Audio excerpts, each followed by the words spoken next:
Non, mais la situation, elle est pas facile du tout parce que il faut revenir un peu en arrière et analyser. Enfin, j'analyse de cette façon parce que la Coupe d'Afrique a laissé énormément de traces.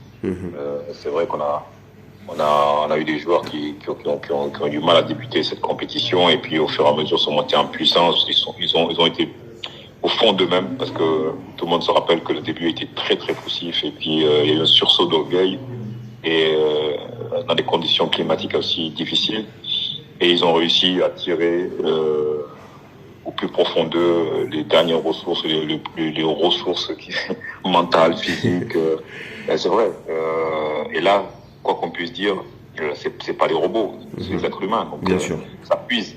Rappelez-vous, et après, même pas quelques semaines après, vous enchaînez une double confrontation émotionnellement terrible, très difficile, très âpre et avec l'Égypte et qui vous propulse à la Coupe du Monde. Donc, toutes ces énergies bon, on a gagné, donc on peut dire que c'est positif, mais forcément, ça laisse des traces et vous avez vu après le retour dans les clubs pour les joueurs, notamment en ce début de saison, ça a été très compliqué, avec des joueurs qui avaient perdu un peu de fraîcheur, d'autres qui ont été blessés, et ça ne m'étonne pas. Mais là,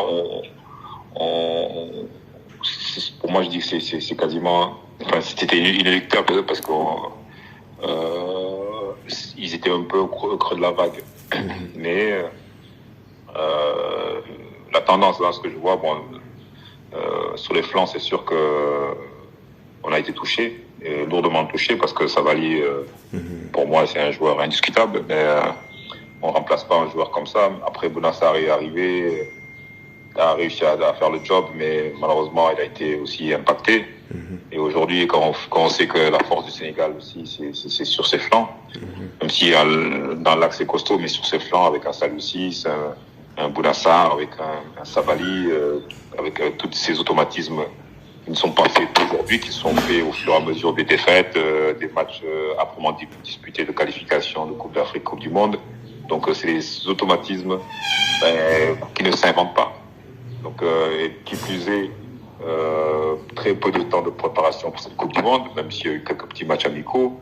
Bon, les jeunes que vous incorporez ou les joueurs qui avaient moins d'affinité ou qui sont plus amenés à rejouer maintenant pour pallier, ça ne s'invente pas, ça se travaille, mais il faut du temps, il faut des matchs, et on n'a pas eu ce temps-là.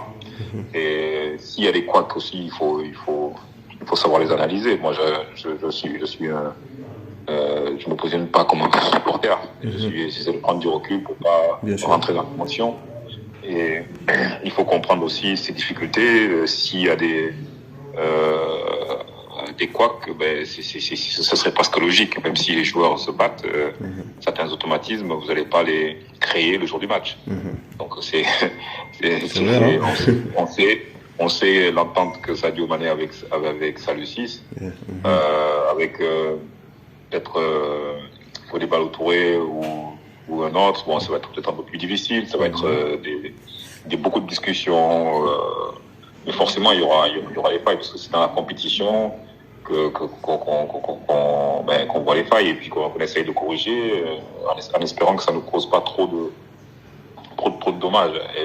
Et là, on est au haut niveau. La moindre faille sera exploitée. Bien sûr.